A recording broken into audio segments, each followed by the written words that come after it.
sorry you have to be here. I know it's not your ideal Christmas. Plans change. These things can't be helped. We're gonna have fun, I promise. Christmas killers strike again. They pick a house with a nice couple in it, and then they slash them up. It's freaky enough around here as it is. You're not supposed to be down here. What are these? The books they don't want us to read. Hello, ma'am. Do you mind if we come in? There's something special about this place. It smells good in here. Christmas dinner? You did such a lovely job. Let me tell you a story. It's not prayers that get God's attention. Oh, no. It's sacrifice. We have to get out of here. They're gonna kill us if we don't. It's gonna be the best Christmas of your lives. We need to hide. Come out. Black veil girls, look out for each other. Don't let it out! You're murdering people because of some fairy tale you found in some book? We're just getting started. Give me the knife! Get out of here, you murderers! I am the vessel! Where are you headed? Home for the holidays.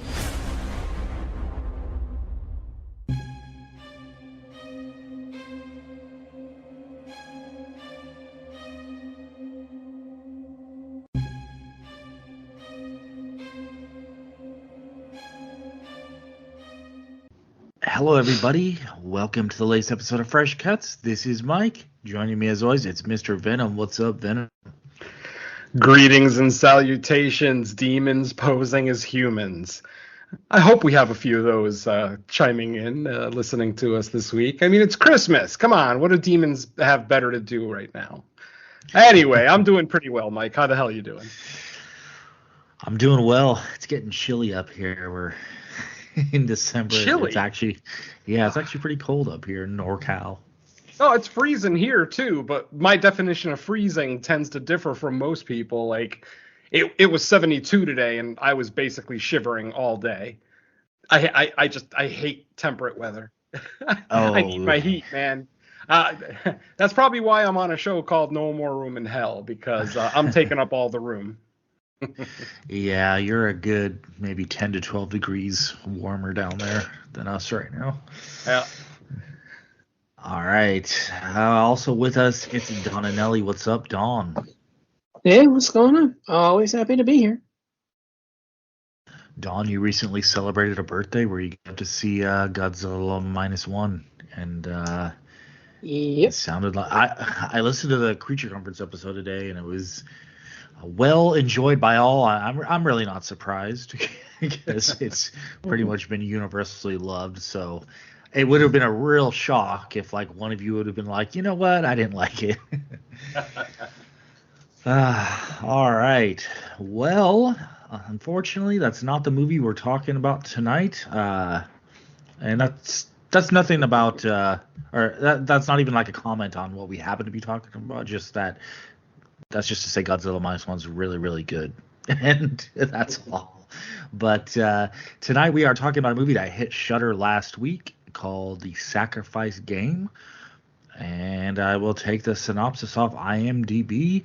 It's bad enough. Okay, it's bad enough that boarding school students Samantha and Clara can't go home for the holidays, but things take a deadly turn when a murderous gang arrives on their doorstep, just in time for Christmas.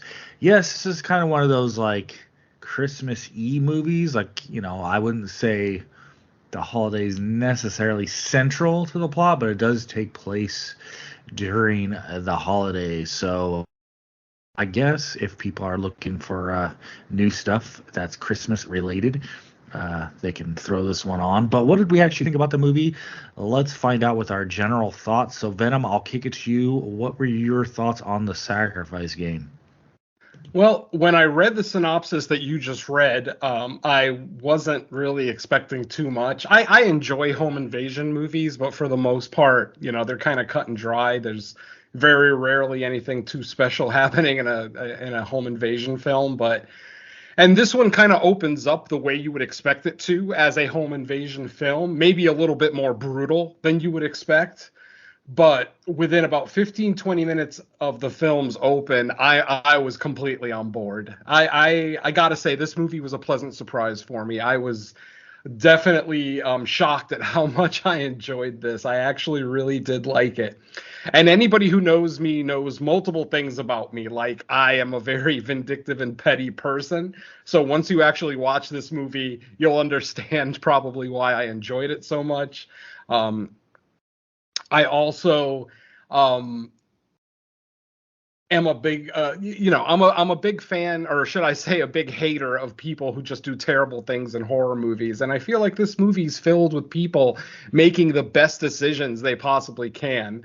There's one decision in the third act that we might question, but considering how the movie ends off, I'm actually very happy with the decision that was made.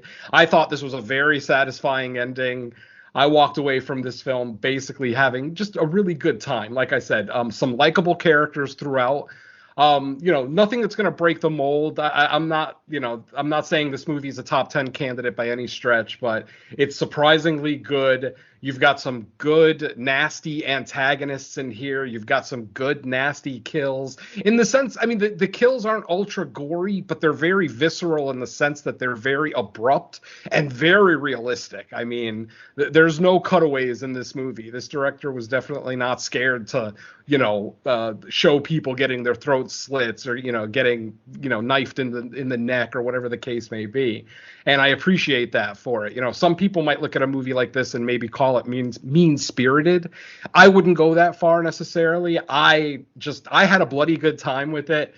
I enjoyed the kills that we got. Not a huge body count. I mean, I think there's maybe like 6 or 7 human kills and 1 deer, unfortunately. But overall, yeah, I had a pretty good time with this. I thought the setup was good. I thought like I said, the cold open, though fairly cut and dry, colored by numbers home invasion, was still very brutal, but I did enjoy the presentation of it. It has kind of a grindhouse feel to it. And the music that's playing in the background, just really, really cool, kind of late 60s, early 70s mod rock, which kind of fit the gang too, because the gang is very late 60s, early 70s kind of mod squad, a mishmash of personalities, though all of them young, of course. So I am old enough to remember the old show Mod Squad from the late 60s. So, don't fault me for that one. But yeah, overall, I had a really good time with this one. I had no problems with any of the characters. I had no problems with any of the decisions that were made. I genuinely enjoyed the ending. I think some people might kind of walk away from this ending not enjoying it, or maybe thinking that our main character should have made a different decision than she did. But ultimately, I was very happy with this film. It's an hour and 39 minutes. I don't know why IMDb says 130. The movie I watched on Shudder was an hour and 39 minutes. So I don't think that there's a director's cut of this available yet. So I'm just going to say IMDb maybe has the wrong film duration. But yeah, like I said, good score, decent cinematography. The story is not ultra original by any stretch of the imagination. We've seen it before. We'll see it again. But I thought the execution was well done. I thought the kills were brutal. Characters are likable. The movie doesn't necessarily do anything exceptional, but it doesn't do anything terrible either. It is very solidly above average, good to great, somewhere in that range. I wouldn't go so far as to say great by any stretch, but a very good movie, a very surprising one from a second-time director. This director, Jen Wexler, this is only her second feature. I believe she did The Ranger from 2018, was her first movie. And she's done some other shorts.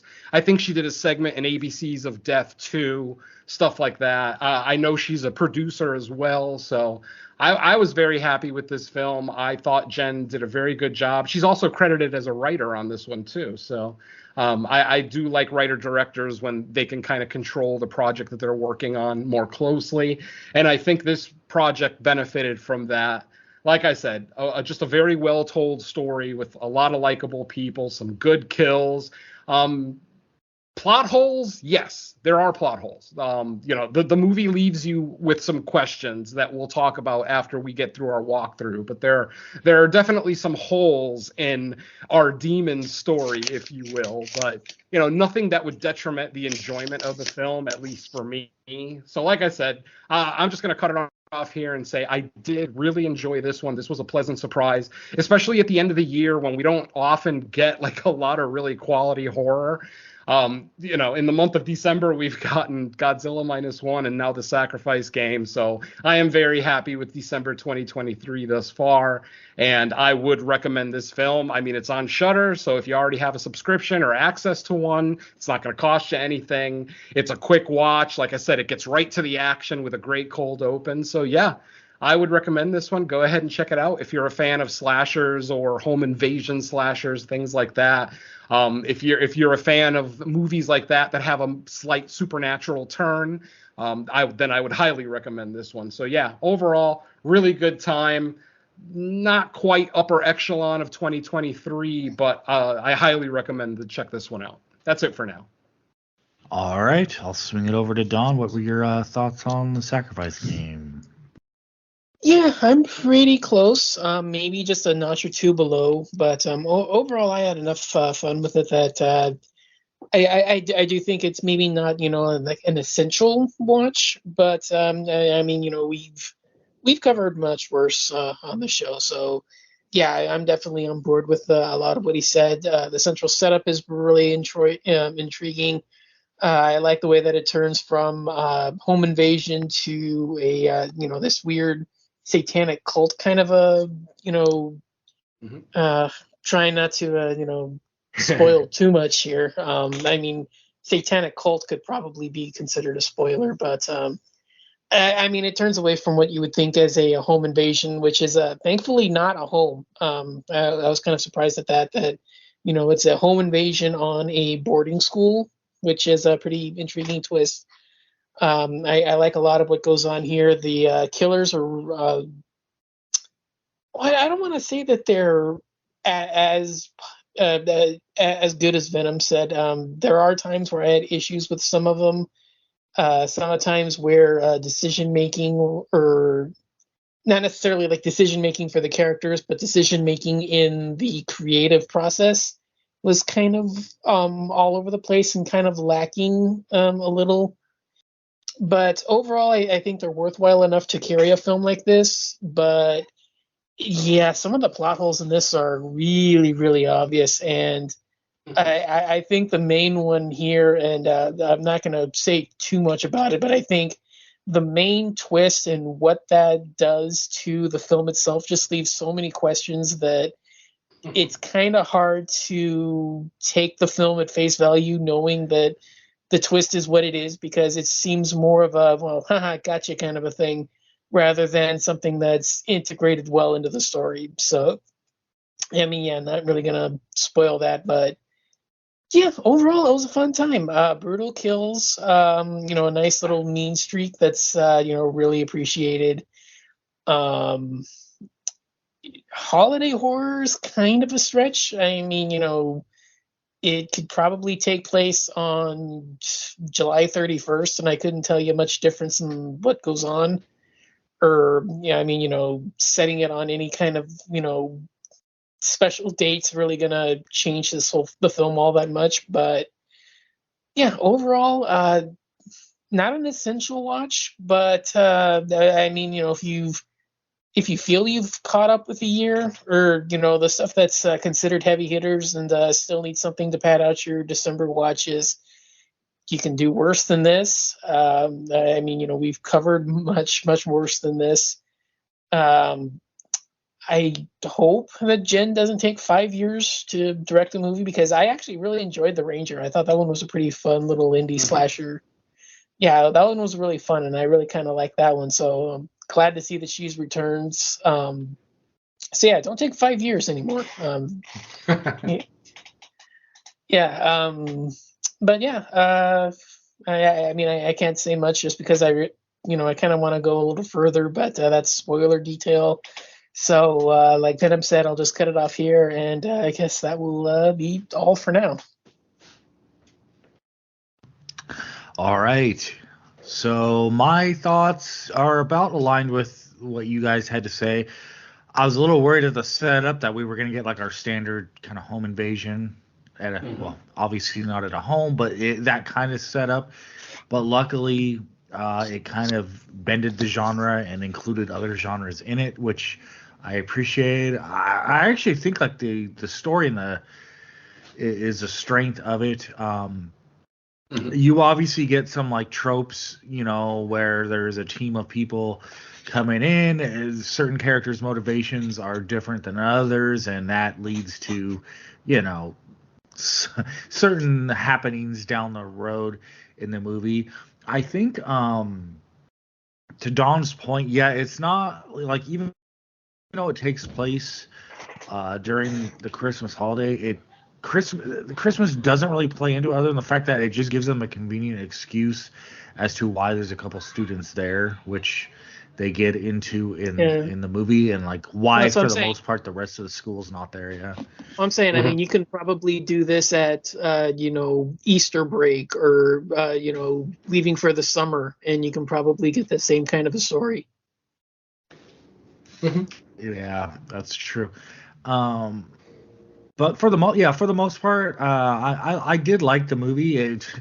Considering like what we've got on Shudder the majority of the year, this is kind of like a welcome watch where it's like, oh wow, I actually kind of enjoyed, because there's actually been like a few Shudder releases in the last few months that we just haven't covered for fresh cuts that I just haven't even bothered to watch yet. Like I'll probably get them in when we go on our end of year hiatus, because I'll just have time. But I wasn't exactly like rushing to see a couple of them. Holding out hope maybe they'll convert me once I see them. But as far as this one goes, yeah, I did like it. It's probably not going to be a top 10, but it's still enjoyable. I did like where it went. I thought there was an interesting twist in our third act, and yeah, I could see the end. Some people not liking it, but I was fine with it.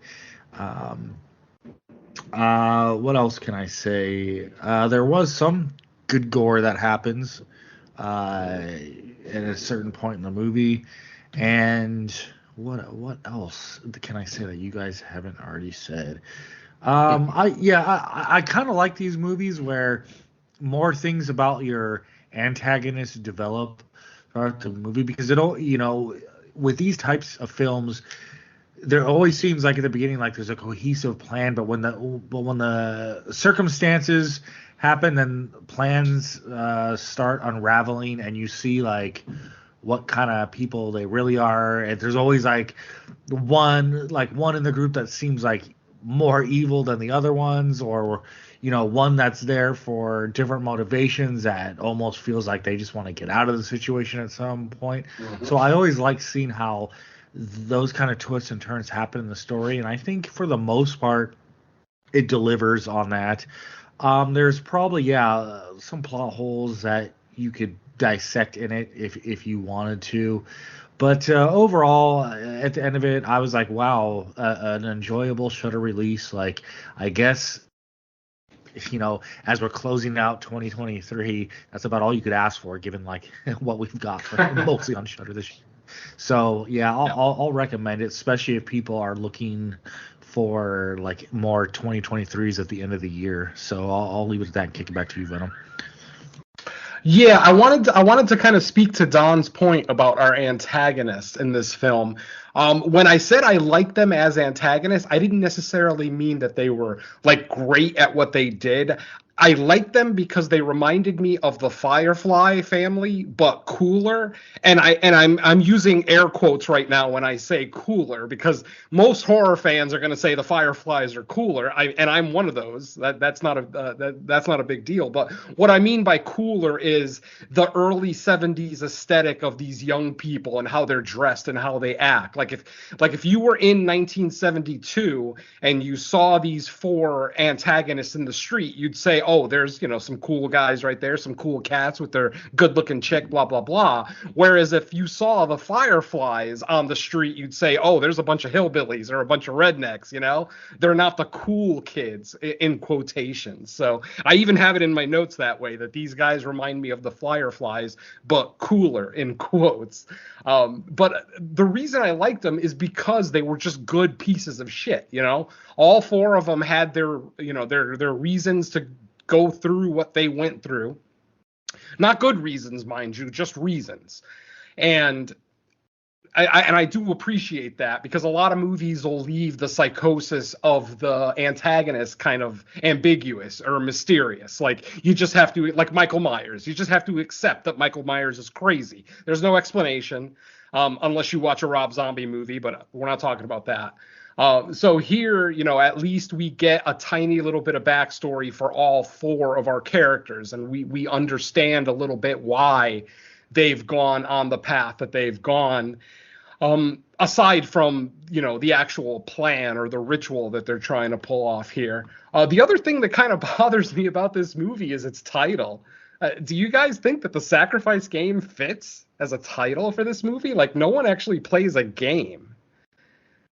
Like, when I hear the Sacrifice Game, I'm thinking that the antagonists are going to have some fun and force the people to play games, almost like a Ready or Not situation. But no, that's not really the case. What were you going to say, Mike? The only way I can put a kind of spin on the title as it relates to the movie, I kind of got to keep it like spoiler free. But let's say a specific character was maybe like playing the rest of them the entire time, so maybe that's why they call it the Sacrifice Game. But otherwise, yeah, I get your point, because it's not like a would you rather type setup, yes, where it's clearly like a game. Yep. Or even like, what was it, Cheap Thrills? I think that kind of had that too. Like, it's like technically by the end of the movie, you kind of argue the game aspect. It's definitely not set up from the get-go like a clear, like, oh look, they're here to like be sadistic with this game. Yeah. I mean, I can see that, definitely. I can see that one character who kind of splintered off from the group. Definitely, it was maybe a game to that character. But yeah, I still feel like there's better titles out there for this one. Because sometimes titles will kind of set anticipation. If you see the title Werewolf at Night, you kind of expect there to be a werewolf, bad example. There is a werewolf in that one, so obviously bad example. But like I said, titles, they should fit the movie a little bit. That, or just be completely have nothing to do with the movie, like just an avant-garde, like call the movie Purple Airplane or something, but make it a fucking slasher set in an underwater sea base or something. I don't know, just something stupid like that. Sacrifice Game, it's like the sacrifice part works, definitely. It's the game part that doesn't, but no big deal anyway. Let's see, what else can we talk about? I'm a big fan of Rose because she makes pie with vodka. I mean, how could you not like that? Come on now. And as much as I like the movie, there are scenes in this movie that are frustrating on first watch. Once the movie is over, you understand kind of why they happened. Specifically, there's a scene with Clara and a knife where I'm screaming at her, what are you doing? What are you doing? Why are you doing that? And then she does what she's going to do. And I'm just freaking the fuck out. Like, what is your problem? What, blah, blah, blah. Obviously, once you get to the movie, it's like, that's why Clara did that with the knife. I gotcha now. So little moments like that are kind of cool. And obviously, like I said, the endlessly satisfying third act, at least for somebody like me. Like I said, I mean, if you know anything about me, I've probably already given away too much. A lot of you probably know where the ending of this movie is going just from those few things that I've said. But that's, it's one of the things that I really, really enjoyed about this. The demon's eyes in this one, it's a very simple design. Like, we don't actually get to see the demon in all of their glory, But when we see just the eyes, it's a simple design, but it works for me so much, especially considering who the demon turns out to be in this movie. So yeah, that part of it I really enjoyed. That's the kind of the less is more mentality, you know, because obviously we can have a movie, you know, like Glorious or something, where we actually see the demon at the end in all of its glory, no pun intended. But I am glad that this movie kind of went in the direction that it went as far as that goes. So I did enjoy its kind of minimalist demon design for this one. And then the last thing I can really say that's spoiler free is there is an absolute what the fuck moment in this movie when our demon starts dancing for some reason. Did you guys know what the fuck was going on? I'm literally like, why are you dancing? What is going on here? It made me think of Night of the Demons. A little bit, but at least Angela's dancing makes sense. I mean, the only way it makes even a little bit of sense is just relief that they're able to finally fulfill their goal. Yes. I'll go with that. All right, folks. Well, if there's anything else that you guys want to add that's spoiler free, I will jump into the walkthrough. Anything else you want to add? I'm afraid of saying anything. I don't blame you. This is a hard movie to talk about without giving away too much because a lot happens like in the second act. We get a lot of reveals and things in the second act that kind of lead into the third. So yeah, there's definitely a lot of spoilers to talk about here. So. All right, folks, so that's going to be your final spoiler warning. If you have not seen The Sacrifice Game, currently streaming on Shudder, go ahead and pause the show and go check out the film and come on back. If you have already seen it or don't care to, based on our spoiler-free review, then go ahead and join us for our walkthrough. I'll try to make it as quick as possible because I do kind of acknowledge the fact that my walkthroughs sometimes are a little long when I did enjoy the movie. Obviously, last week we probably had the fastest walkthrough ever for Onyx the Fortuitous, so I'll try to keep it short, folks, I promise. All right, so our movie opens 3 days before Christmas Day, 1971. We see four, kind of younger, nefarious-looking characters standing outside of a house. The front door of the house opens, and a couple of guests leave what was probably some kind of Christmas gathering or dinner. And then as soon as those guests get in their car and leave and they're out of sight, our four nefarious-looking characters walk up to the house and ring the doorbell. The patriarch answers the door. He thinks, obviously, that his friends maybe forgot something, so he opens the door very quickly without asking who's there.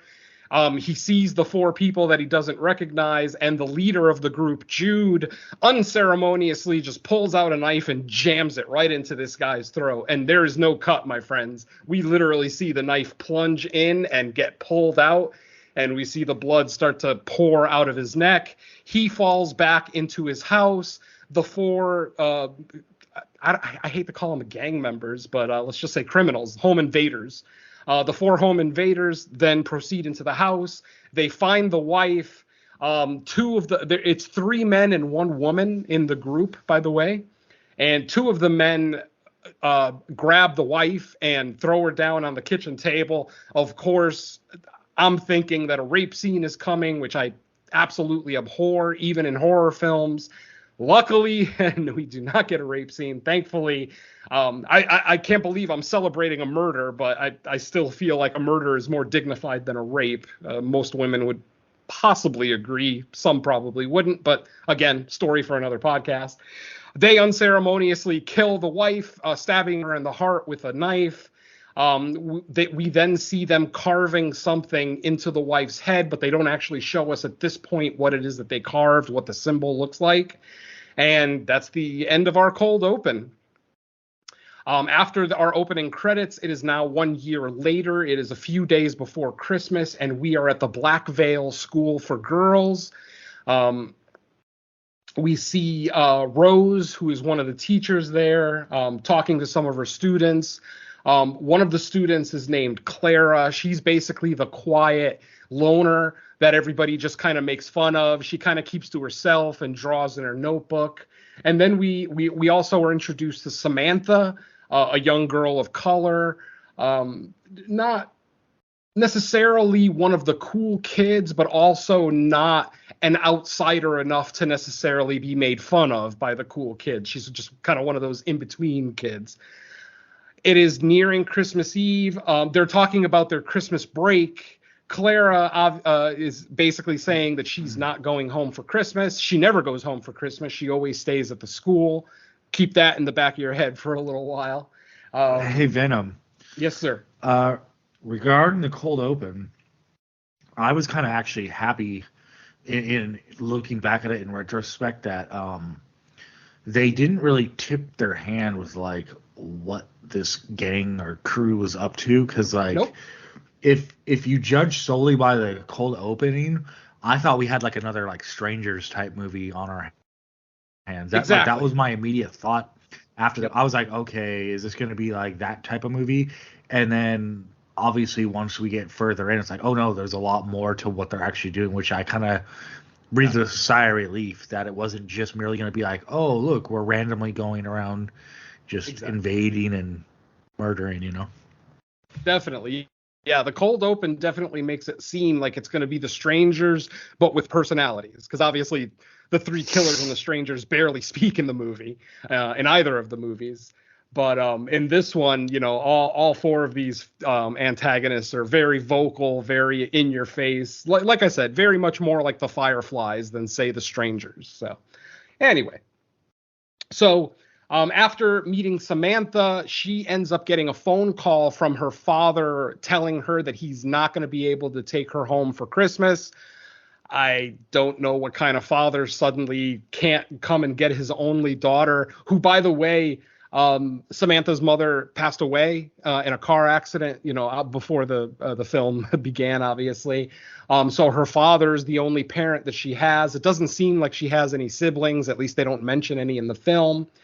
Obviously, she's upset that she can't go home, and Rose, their teacher, is basically letting her know that, hey, I have to stay here anyway with Clara, so we can all stay together and try to have some fun, blah, blah, blah.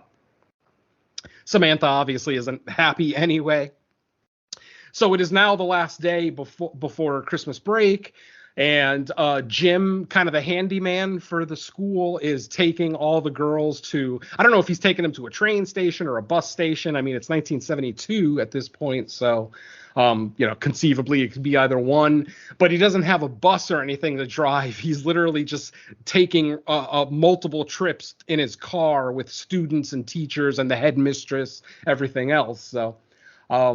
So he leaves with the last bunch that he has to take to, the train or bus station, leaving Rose, Samantha, and Clara alone at the school. Now, meanwhile, our four characters from the cold open, we see that this is where we find out that they are actually on some kind of journey. They're on a path to a specific goal. We find out that Maisie, who's the female member of the gang, basically has this page from this ancient book that we don't know about yet in the film.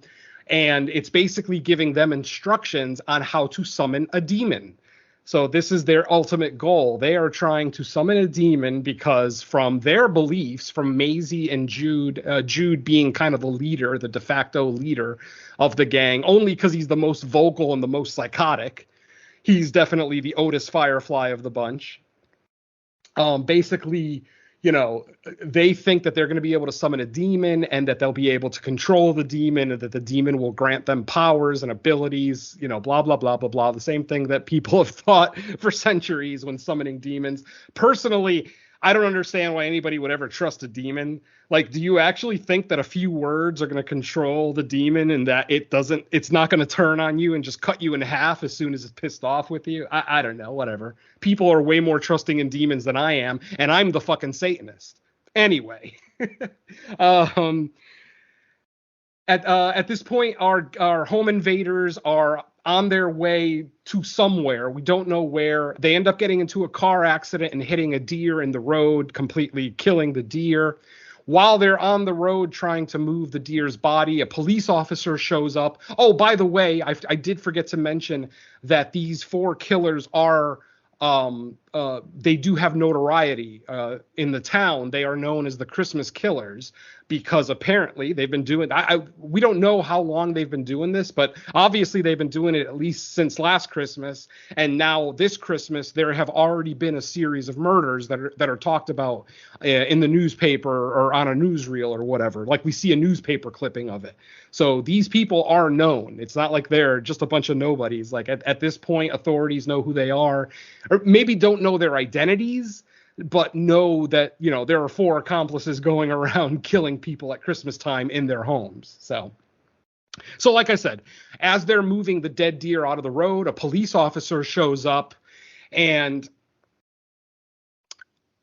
we see that the officer is trying to make sure that they're okay. He sees that they hit a deer. Unfortunately, as they were trying to move the deer, one of the gang members ended up dropping a piece of skin that they had taken off of a priest in an earlier scene. They basically did a home invasion in a church. They attacked a priest, and then they basically peeled a scar off. They peeled off a section of his skin near his belly that basically had like a marking on it of some kind. And then after they peeled it off, they had the big brute of the goon member of the gang break his neck. Later, we find out that guy is an ex-soldier who's, basically, shell-shocked. He has PTSD from all the killing that he did during wartime, and now he's killing people during peacetime, for this, potentially summoning a demon. So, take from that what you will. All right, so at this point, like I said, the police officer finds that piece of skin on the ground, realizes that they are the Christmas Killers, goes to pull out his weapon, but just as he goes to pull his gun out, the big guy hits him with a crowbar in the back of the head, knocking the cop out. Jude, the leader of the gang, then takes the sidearm from the police officer and unceremoniously shoots him in the forehead, killing the police officer. And at this point, I forgot to mention that in the melee, when the officer was hit in the back of the head with the crowbar, he did get one shot off, which hit one of the gang members in the arm. I forget the name of the guy that it hit. It was Doug. Excuse me. Yeah, Doug. Grant was the ex-soldier, the big ex-soldier guy, the goon of the squad. Like I said, Maisie is the female and Jude is the leader. So they end up going to the girls' school under the guise of, my friend just got shot. Do you have a first aid kit? Rose, at this point, like I said, Rose is at the girls' school by herself with Samantha and Clara. There's no man around, no security. There's a security guard at the booth, but he may have already left for the evening, as he mentioned earlier in the film. So eventually, Maisie comes up to the door and says, "Oh, no, you have a first aid kit in the kitchen behind the door." And Rose is like, "How would you know that?" And she goes, "Oh, because I used to go to this school, class of 1964. I'm on one of those pictures on the wall right there." So, she's an ex-student. Rose, to her credit, is not trusting of these people at any point. She just does not want to let them in. Unfortunately, eventually they force their way in. Rose ends up treating Doug's injury, basically putting some cleaning the wound and putting some gauze over it.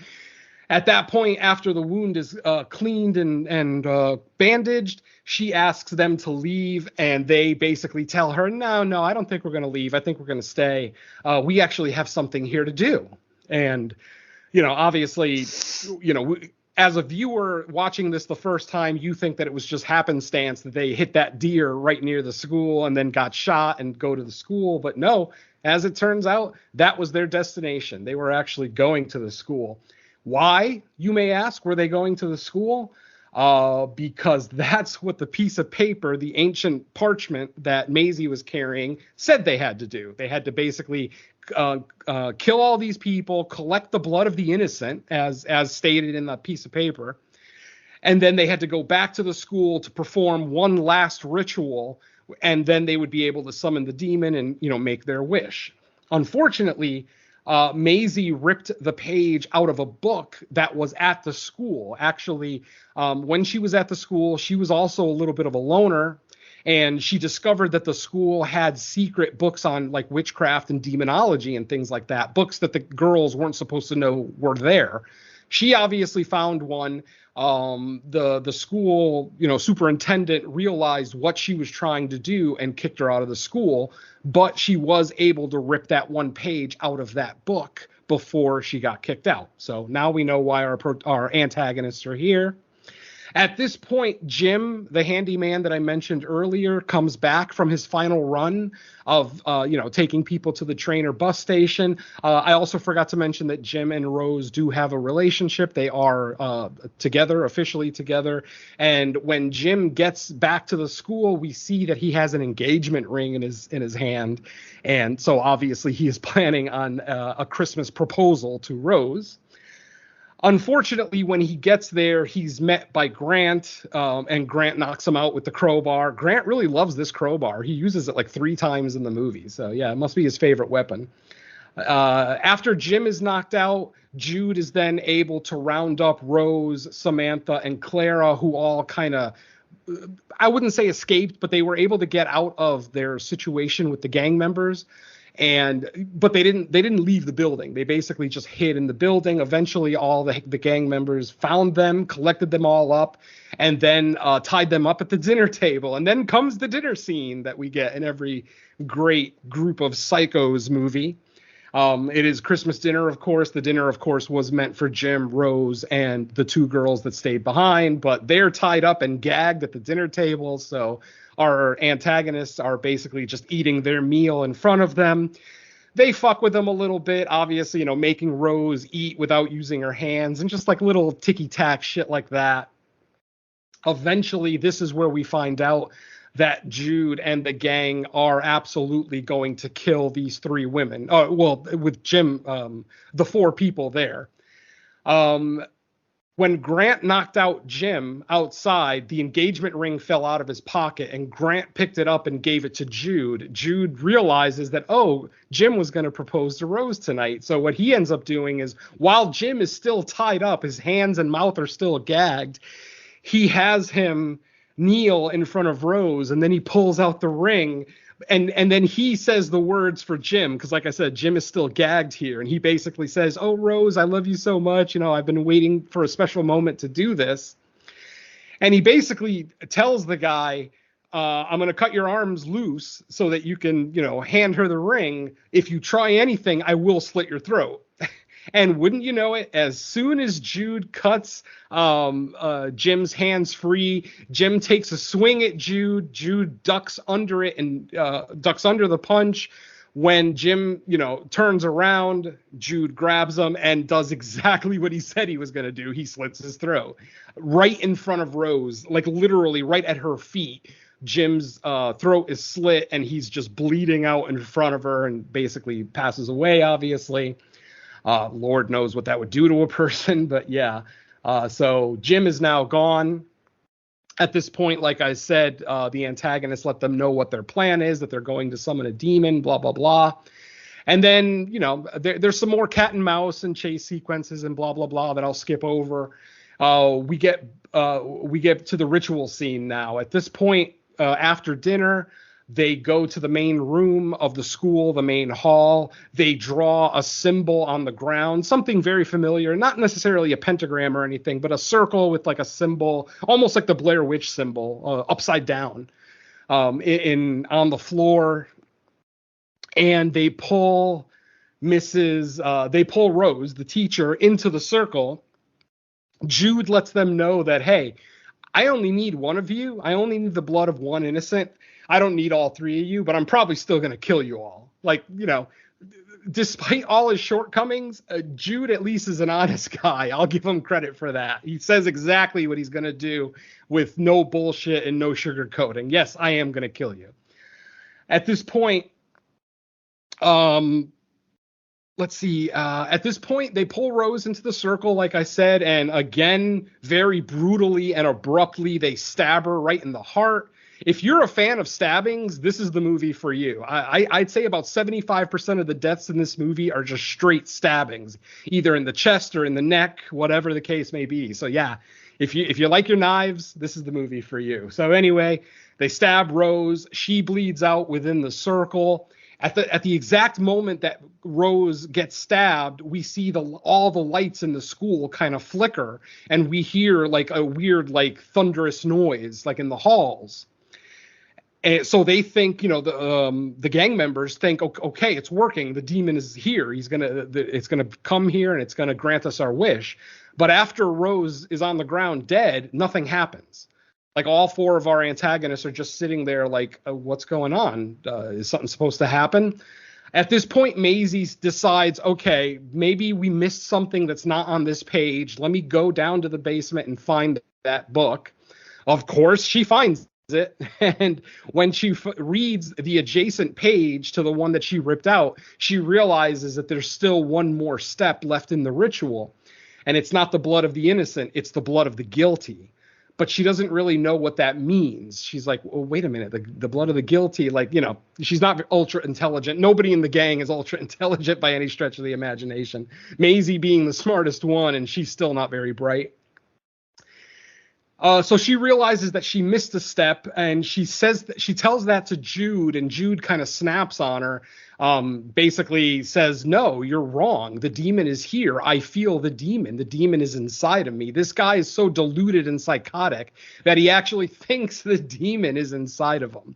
So while Jude and Maisie are looking for the book and making out and doing what they do, Samantha, Clara, Grant, and Doug are all still in the main room, and Clara just starts a conversation up with Doug and basically says, well, what would you wish for? And I think most savvy horror movie fans kind of know at that exact moment what is going on. Like, how is this 12-year-old girl suddenly, so brave to ask these absolute murderers these crazy, antagonizing questions? But yeah, she basically says, well, what would you wish for? And Doug is like, what the fuck do you care? I'm not going to tell you. So then she turns to Samantha and says, Samantha, what would you ask for if you summoned a demon? And Samantha doesn't answer her. So instantly at that moment, I'm thinking, oh shit, they did summon a demon, but it's inside of Clara. And Clara's trying to get Samantha to make a wish before the antagonists do. As it turns out, that's not necessarily what was happening. But I am very happy with where it actually did go from there. At this point, Doug takes his last sip out of his alcohol bottle, his whatever the fuck they call those things, containers, the tins. And he asks the girls, is there any more alcohol in the place? Samantha remembers that there's a case of vodka in the basement. So she tells him that, exactly, there's vodka in the basement. He's just ecstatic that this girls' school actually has vodka, that he doesn't even question it or take one of the girls with him. He literally just goes and he tells Grant, the PTSD ex-soldier, to watch the two girls. And as soon as Doug leaves the room, instantly Clara starts talking to Grant. And she even gets up from, they were told to stay on the ground on their knees. She ends up getting up and walking right up to Grant. Grant instantly is like, what the fuck are you doing? Get back down on the floor. But then suddenly we see Doug kind of become more cooperative or, just not as antagonistic. And again, we see Clara asking him, well, what would you ask for? Obviously, you're a soldier. You've got terrible memories. What would you wish for if you could? And she ends up just kind of answering the question herself and just saying, you're looking for redemption, aren't you? You're looking for a way to get out of this, situation that you're in, these memories that you have, both from Vietnam and from what you've been doing since you left Vietnam, blah, blah, blah. So at this point, Clara says, I have something to show you. And she starts undressing in front of Grant. Grant, you can see the look on his face, like, what the fuck is this little girl doing? Why is she getting undressed? But then finally, she takes off her dress, she pulls up her slip, and she shows her belly. And on her belly is the symbol that was carved on the floor, letting Grant know, oh yeah, I'm your demon, motherfucker. Which I instantly, like I said, by this point, I kind of already knew where it was going. But when we got the actual confirmation, I had a big old smile on my face. And, Clara basically uses Grant not as a vessel, but basically like, mind control, hypnotize, whatever you want to go with. And instantly I'm like, oh, what a perfect choice. She actually decided to control the one with the most experience killing, the one who's the most efficient killer. I'm like, good on you, demon. We never actually get the demon's name, I don't think, in this movie, like the actual demonic name. We only know Clara as Clara. So she is Clara the demon at this point. At one point, she leans over to Grant and whispers in his ear, "Hell is waiting for you." And then at the exact same time, the other three antagonists that are in completely different parts of the house hear the exact same whisper in their ears, "Hell is waiting for you." And then this is when she asks Grant, "Do you want a way out of your pain? Do you want a way out of your mental anguish? Blah, blah, blah." Grant nods yes. She grabs a jar of the blood of the innocent that they brought with them. She marks his forehead with the symbol that's on her belly. And then she pulls out a knife and says, "Do you want to make it permanent?" And the scene cuts there. We never actually get Grant's response. But what ends up happening is we see Jude end up attacking Maisie. Because like I said, Jude is so convoluted, he actually thinks the demon is in him. He thinks that the ritual succeeded and that the demon is inside of him, granting him power, which isn't true. He's just a dumb douchebag who, has, an authority complex or whatever you want to go with. And he ends up attacking Maisie. Maisie ends up hitting him with a candle holder in the head, and they end up going their separate ways. At this point, Jude goes completely Jack Torrance on everybody. He's just, "I'm the vessel, I'm the vessel." He starts repeating it. At one point, he takes a knife and he carves the symbol into his own chest, to kind of show off that I am the vessel, blah, blah, blah. Unfortunately, at this point, Clara has basically just decided, okay, I'm done with this cat and mouse bullshit. Grant goes around knocking everybody out, and then they end up getting tied at the dinner table. So now Doug, Maisie, and Jude of the gang are now tied up to the table. Clara is sitting there in this wicked black dress. I mean, she had a schoolgirl's uniform on pretty much the whole movie. And then suddenly she's got this Lydia Dietz at the end of Beetlejuice type outfit on, which was actually pretty fucking cool. And then she's got the eyes too, like I was mentioning earlier, those fucking demon eyes that aren't ultra elaborate. Like we've seen way more elaborate demon eyes before, but just what they did with this, with the big black pupil and the little bit of color around that pupil, I just thought was really effective. And especially on a little girl, it's creepy as fuck. I mean, black-eyed children. We're all scared of black-eyed children. So yeah, it works for me. At this point, Maisie basically lets them know that I should say not, no, I was right. Maisie, right before they get taken to the dinner table, she reads more of the book that she ripped the page out, and she finally realizes that the whole thing, the ritual that they've been working on for years, is not a summoning ritual. It's, I forget what they called it exactly, but it's basically a ritual to unbinding. Thank you, Don. An unbinding ritual. So basically at this point, we find out that Clara, the demon, has actually been at this school since its start, they never give an exact timeline, but when they go back to the wall that has all the pictures of all the previous graduating classes, literally Clara is in every single one of them, going all the way back. So this is when Maisie realizes, oh shit, Clara's the demon. There's a funny scene where they actually tried to convince Jude that Clara's the demon, and Jude is like, "No, motherfucker, I'm the demon. I'm the vessel," which, obviously is going to make you laugh. It made me laugh anyway. So, like I said, at this point, they're at the dinner table. There's a bunch of exposition back and forth, a bunch of cryptic, bullshit, demonic chit chat back and forth. Finally, she basically says that she needs a sacrifice from the blood of the guilty. And now we find out that that's what the final step was, is that she needs the blood of the innocent, but that she also needs the blood of the guilty. And these four are the guilty. And what she needs from them is she needs them to make a sacrifice. This is potentially where the title of the movie came from. I still don't agree with it, but this might be the scene that kind of answers that question. Basically, she tells them, I need a sacrifice from each one of you to finish this. And then Maisie is like, well, why don't you just fucking do it yourself? And Claire lets them know, I can't. I'm not allowed to hurt you in any way. You have to do it to yourself or to each other. And that's where Grant comes in. She's got Grant under mind control. Grant goes over to Maisie with a knife, and the demon is basically, what is your sacrifice? Maisie refuses to make a sacrifice, so she says, Grant, you decide what she sacrifices. And Grant kind of brings up his hunting knife and puts it up to his to Maisie's forehead, almost like he's gonna scalp her, which is what I was fucking hoping.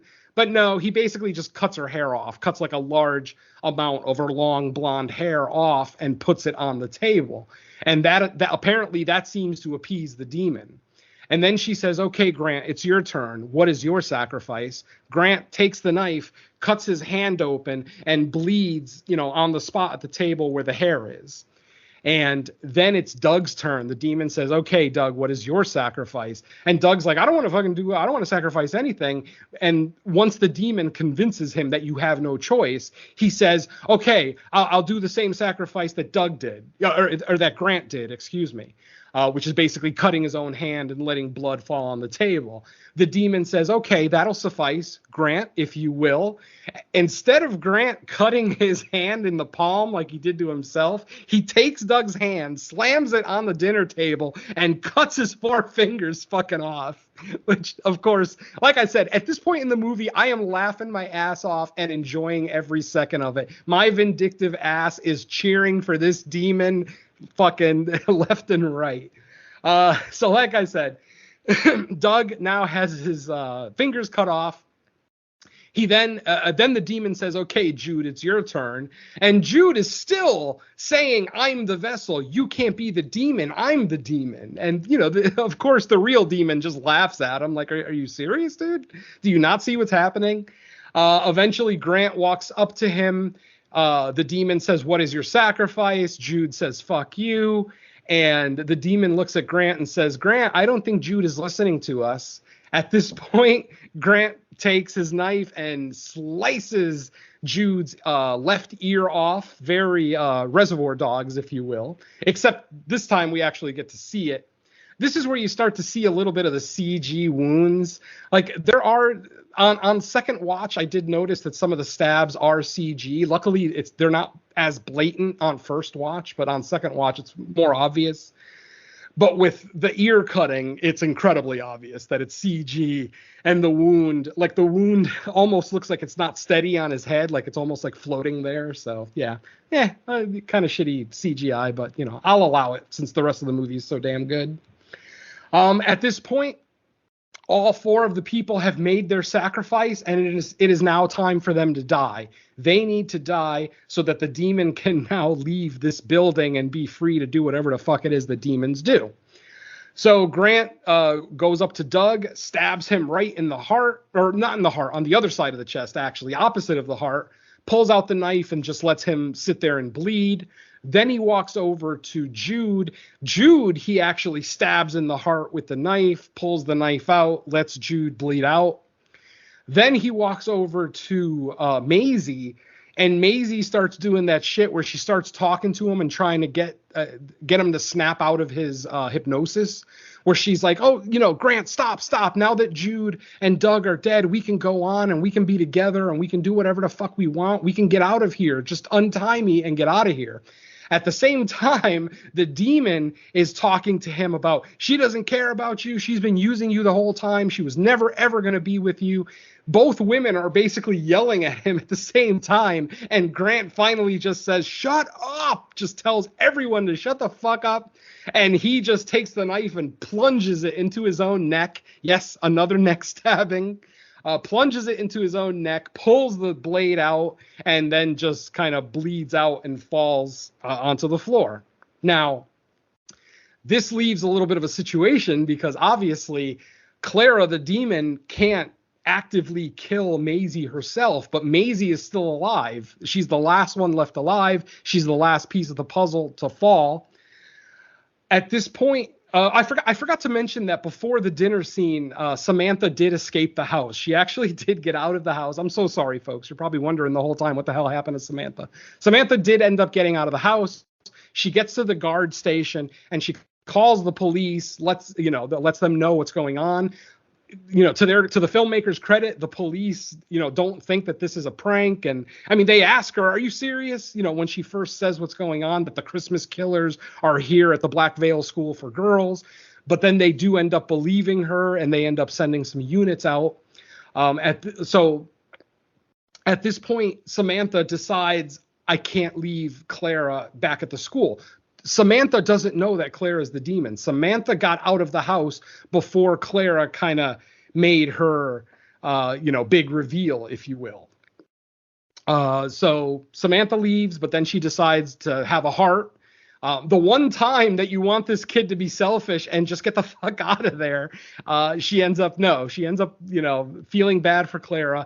She ends up going back into the school. When she crashes, basically, she grabs an axe that she found outside, breaks down the door to the dining room, and sees, the three guys from the home invaders all dead, and, Maisie in her underwear tied to a chair. And, she then realizes, oh shit, Clara was the demon the whole time, Samantha didn't realize this before she left. So now that she realizes that Clara is the demon, Samantha doesn't really know what to do because we've got one home invader who's already killed probably dozens of people with the intention of killing even more if she would have gotten her demonic wish. And then on the other end of the spectrum, you've got this girl who's been your friend for the last couple of days. Mind you, not a long time friend. It's not like Samantha and Clara were friends before all of this. They became friends because they were the only two to stay back at Christmas break at the school. So it's like, do I side with the home invader who's, murdered multiple people, or with the demon who, Lord knows what the demon is planning to do if they get out of the school?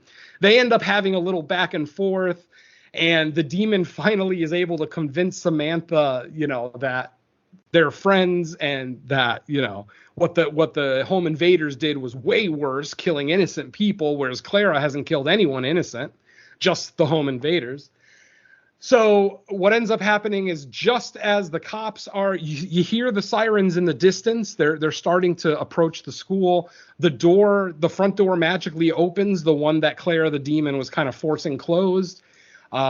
She ends up trying to get out of the school, and then suddenly, wham, we hear the axe hit her in the back. As she falls, we see that it was Samantha who buried the axe into Maisie's back. Maisie ends up falling out of the front door and dying on the front steps, which I thought was going to fuck up the plan. Like, for some reason, I thought they needed to die in the school for the demon to get out, but apparently the rules are a little bit looser than some. So Maisie falls out of the house, dies on the front porch, and at that moment, we see an invisible barrier that was blocking Clara the demon from getting out of the school suddenly dissipate.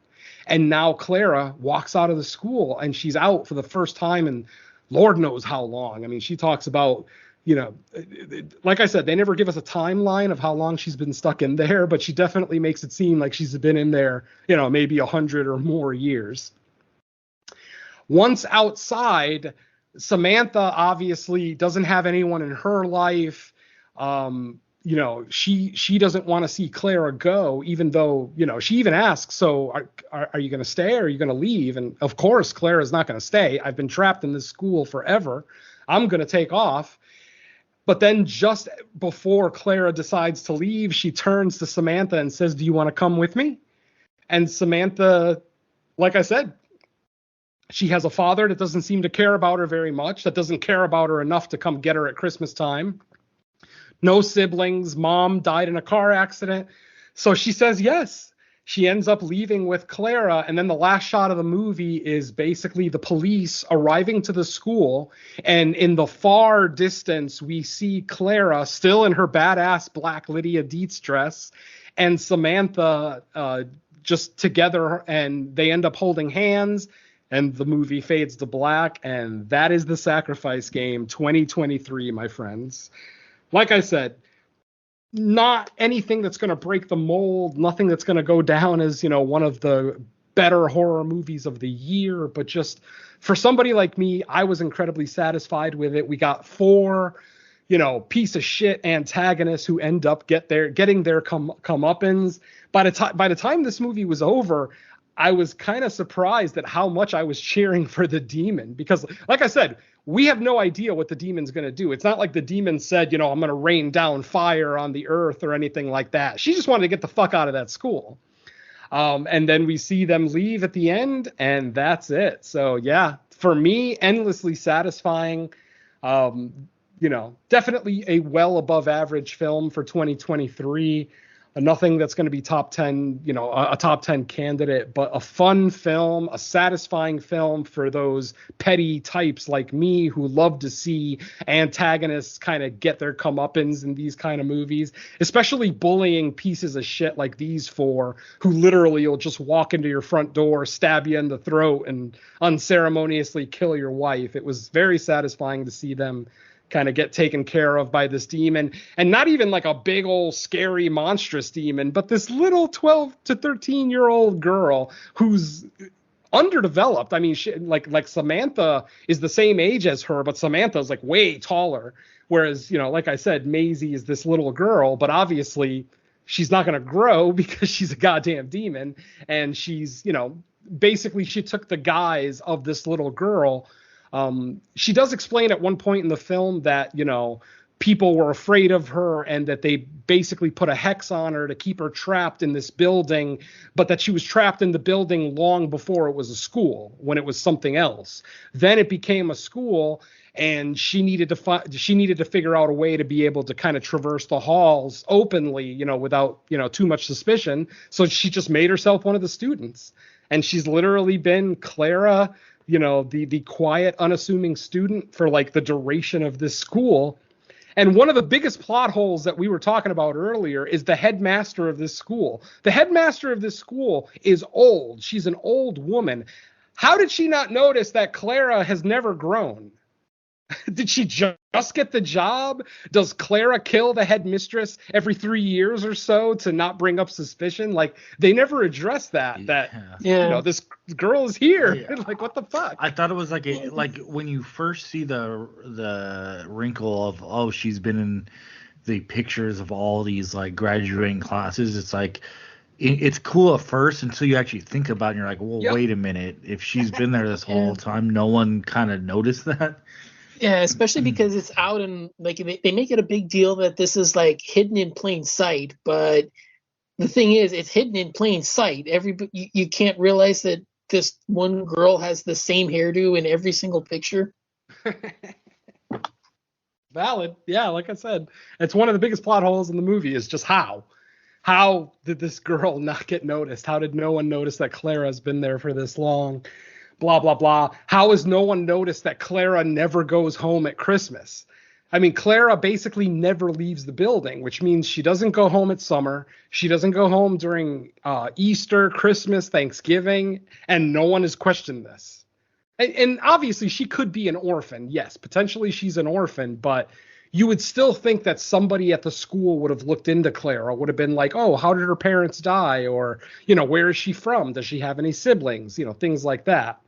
Obviously, this is a demon.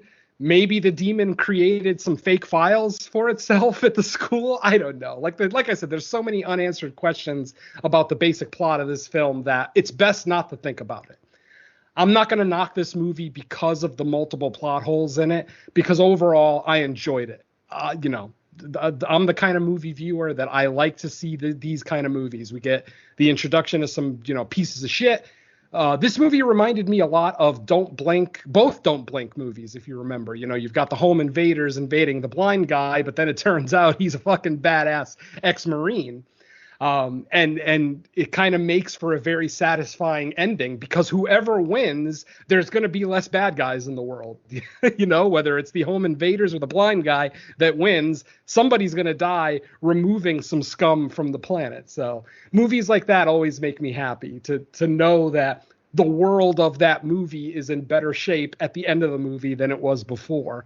Whereas with this movie, we just released a demon, very similar to When Evil Lurks. We just a month ago saw When Evil Lurks and talked about it, where it was the exact same thing. They released a demon, but in that movie, they talked about all the horrible shit that demon was going to do if it was released. So it definitely paints a clearer picture of what happens after the end of When Evil Lurks, as opposed to this movie where, maybe Clara doesn't want to be evil. Maybe she just legitimately wanted to get the fuck out of the school and make a friend. And now that she has a friend, a traveling companion, maybe she won't condemn humanity. Who knows?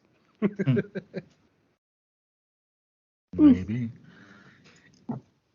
Interesting sequel idea. Yeah.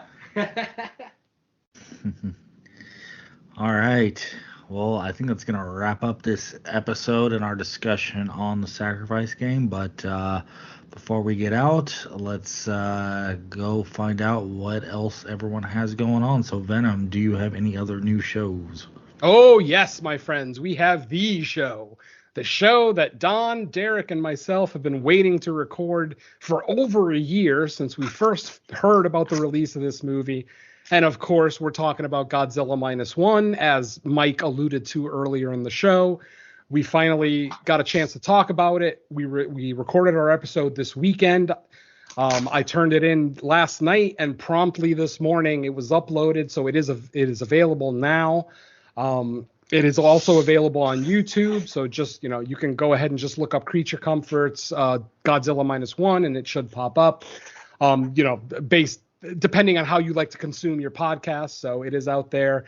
And honestly, I'm kind of surprised we didn't go longer than we did. I honestly expected that episode to be about the length of the movie, a little over 2 hours.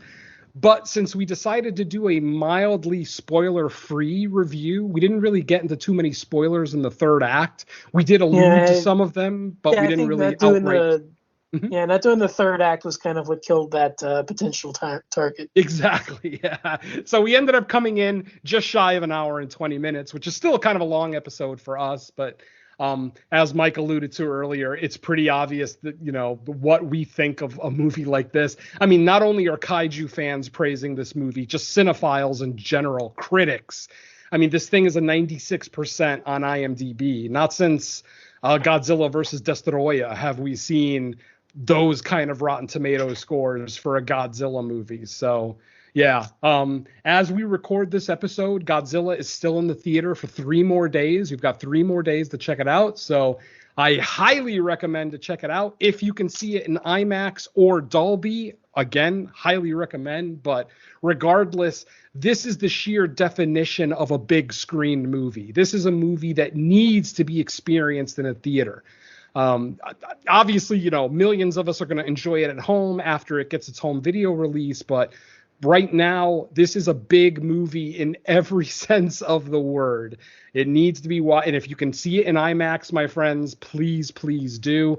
I saw it in IMAX yesterday, and it is glorious. I mean, I thought it was glorious already. I was already singing its praises, but I finally got to see it in IMAX yesterday, and it is well worth it. I'm going to try to see it one more time before it leaves theater, bringing my tally to 5 times seeing Godzilla -1, and I am not ashamed of that. I am very proud of that. If anything, I wish I could have seen it more, but obviously that 4K will be mine the instant it's announced or released, and I will continue watching it here. And folks, it might be a controversial decision, but I have decided to include Godzilla -1 in my horror top 10 at the end of the year. I mean, where in the top 10, don't know. But I have decided that it is enough of a horror movie. This and the OG Godzilla are very much horror films. You can make an argument. For Godzilla versus Megaguirus as well, being having horror elements to it. But the OG and this one, in my opinion, are horror movies. I mean, a 300-foot fucking lizard crushes you for no reason. That's not horror. Come on. Is that a comedy? What? Is that a drama? I don't think so. It's a goddamn horror movies. So I'm getting that out now so that it's not a shock when you finally listen to our top 10 episode, because I don't care. I'm including it. And then that's pretty much it. I don't have, unfortunately, cut to the chase. Again, because of tragedies in the family, have decided to skip 12 Days of Chasemas. I do believe that they're still going to do a couple of episodes here and there with selected hosts. But as far as the actual Christmas series that they generally do, it looks like we're not going to get that this year. So again, all of my love goes out to the Cut to the Chase folks. Hopefully, 2024 is a big year for them, and we get a steady flow of shows coming back from them. So, again, good luck to them and condolences for what may have happened. I don't 100% know what happened. I just know there were tragedies in the family, so I'll leave it at that. And yeah, other than Cut to the Chase, that's pretty much all I have. I mean, the last episode of the main show is still the latest one. We are going to get together, I believe, sometime in the next week or so to try to record the next episode. And you're actually going to hear Mr. Donanelli's voice on that one, as he's going to be joining us for that episode as well. Thanks for ruining my surprise. Sorry, Don. I love stealing thunder. You know that. Yeah, of course. I don't blame you. And that's all for me, folks. All right. How about you, Don? All right. So, as mentioned, yes, Godzilla -1. Absolutely check that one out. Love that movie to pieces. Wish I could be as high as you guys, but I mean, come on. I'm thinking this is like a 9.98, and I think you guys are like at a 10. 11. So, miscalculated there. Forgot to carry the 1. So. I mean, yeah, I'm right there with you, with everybody on that one there. Absolutely see that one as soon as possible. Should be, like you said, available everywhere. The surprise was ruined in that I'm joining the main show once again to discuss a couple of films, but I think I'll keep the surprise of the films intact until it's recorded, just because I mean, we all know what's going on here with that, so I think I'll just leave the films a secret for now. And the only other thing I have is we're coming up on season 3 of Horror Countdown. So I think I've already got January recorded, so all of the episodes are in the bag and ready to be edited and tackled. So be on the lookout for that in the coming year. But otherwise, yeah, I don't have much else. All right. As far as me, nothing much outside of our normal stuff. It's kind of busy time of the year with family and stuff, so I try not to overcommit just in case things come up. But one more episode of Fresh Cuts for sure. And then I think we're trying to get the main show scheduled for one more this year. Mm-hmm. But as far as Fresh Cuts goes, yeah, I think there's nothing theatrically wide, so we'll probably be going back to VOD to close out the year. And okay, if I can make a pointed suggestion, there's something in the barn. I heard that. Yeah, I've heard positive things about that. I love that movie. That is a potential top 5 of the year for me. That movie was a lot of fun. Yeah. Did that just get released? Yep, it's on VOD. Or for us, it's on Plex. So. Yay. All right, sounds good. Yeah, that is a potential top 5 of the year, and more importantly, newly released. It's available, and it's a Christmas movie. So. Woo! Oh, cool. I thought I heard it mentioned too somewhere in one of our chats. Yeah. That someone liked it. I just can't remember who. I must have saw it in passing when I was scrolling, and I didn't realize it was already sitting on the Plex server. So yeah, I'm good with that. Yeah, there's something in the barn. That movie was a lot of fun. So I'm definitely pushing for that one. There you go. Our last movie of 2023. Nice. All right. Well, with that said, thank you everybody for listening. Stick around for one more in 2023, and then after that, it'll be our top 10 show in January. So, exciting things on the horizon. But yeah, let's close out the show by saying bye to our listeners. Later. Don't summon demons. They're not trustworthy. Yeah, and don't let strangers in. That's about the easiest advice I Yeah. can give. Peace.